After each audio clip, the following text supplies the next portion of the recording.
Hola colegas, buen día, buena noche, perdón para algunos. Quería comentarles sobre un paciente que llegó hoy al consultorio. Iba con los dueños tuvieron un accidente en el carro y pues a los dueños del paciente, a los papás los llevaron a la clínica, fueron atendidos, inclusive se encuentran hospitalizados. El perro fue remitido al consultorio, un perro macho de aproximadamente 4 años de edad y tuvo un trauma de tórax en la parte anterior del tórax. Lo que hicimos inmediatamente fue pues hacer el triage del paciente y lo que hicimos fue hacer el ABCD del paciente, ¿no? Para mirar a ver en qué condiciones se encontraba el paciente y cómo recuperábamos la vía aérea, la parte respiratoria, cardiovascular, la volemia y todo, y el sistema neurológico el mismo. Le tomamos signos vitales, la frecuencia cardíaca 150, muy elevada, temperatura de 34, un paciente hipotérmico, frío, desubicado un poco, estaba con estupor, frecuencia respiratoria en 35 latidos por minuto,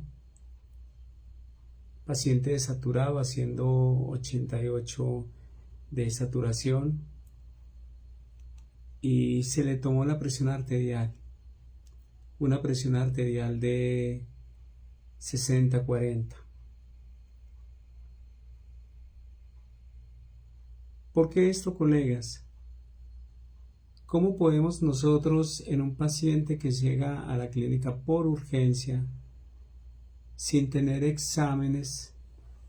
Muchos creen que inmediatamente hay que tomar exámenes prequirúrgicos y mandar sangre y todo eso. ¿Cómo podemos nosotros determinar qué tan chocado está este paciente y cuál es realmente el estado hecho del paciente, teniendo en cuenta la presión arterial? Por eso es muy importante que tomemos presión arterial en nuestros consultorios a todos los pacientes que lleguen, inclusive a consulta. Si miramos en este paciente, es un paciente que está taquicárdico, taquipnéico, hipotenso y desaturado. Estos son signos de choque. Inclusive la frecuencia cardíaca en todo paciente siempre debe estar por debajo de la presión sistólica.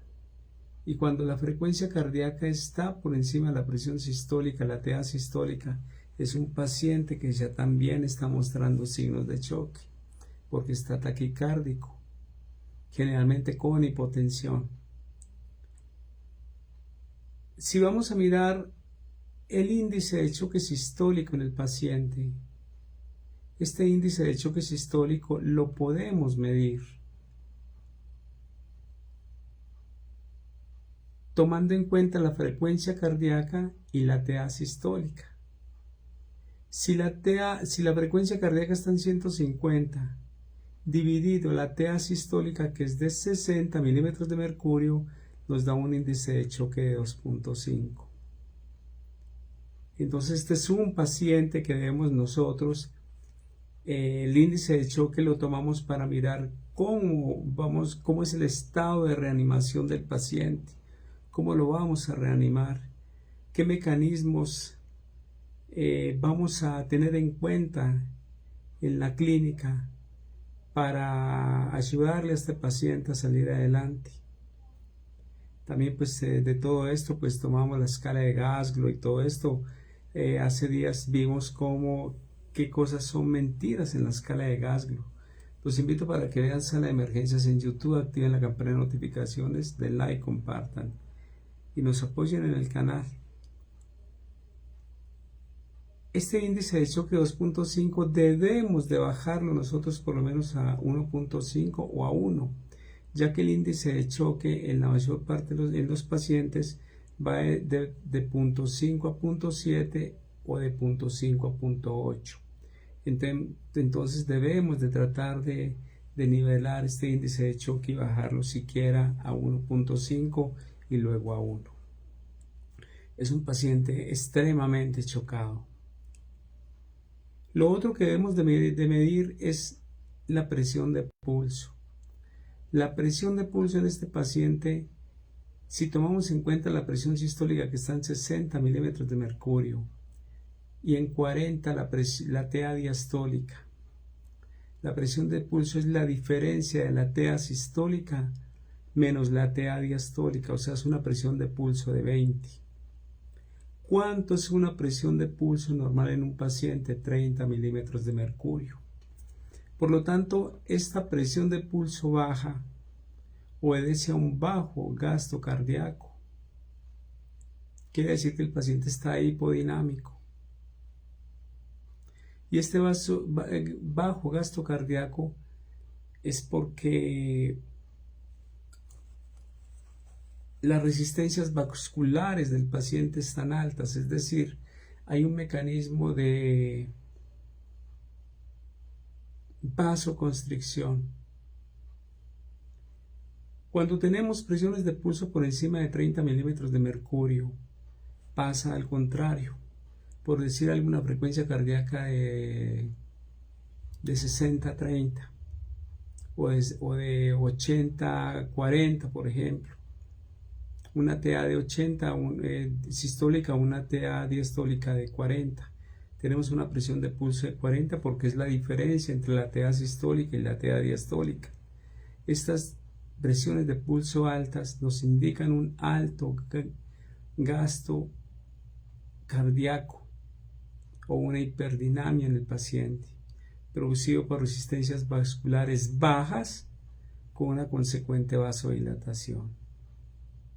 Esto es lo que tenemos que tener en cuenta en el paciente, colegas. Y para ello debemos de mirar los estados de shock. Los estados de shock son 4, que son shock hipovolémico, hoy en día es llamado hemorrágico,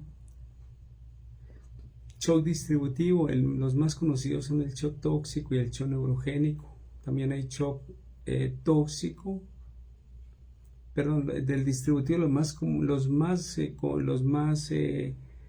que se presentan más comúnmente es el shock séptico y el neurogénico, pero también está el shock inflamatorio, tóxico, anafiláctico.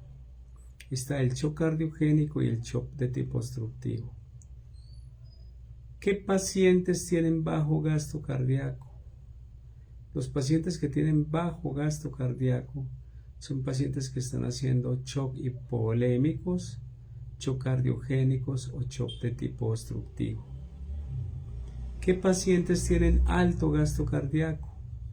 Los pacientes que tienen shock de tipo distributivos, en especial shock de tipo séptico o neurogénico. Hasta pronto, colegas, que Dios los bendiga y que Dios me bendiga. Recuerden, soy el doctor Juan Carlos Chica, soy clínico con orientamiento en cardiología, medicina interna, medicina de cuidado crítico y medicina de especies silvestres. ¿Cómo a través de la presión arterial podemos determinar todas estas cosas? ¿Cómo a través de presión arterial podemos determinar la presión arterial media? Que no es más que 2 veces la presión, la TA diastólica más la TA sistólica de I2. Hasta pronto, chao.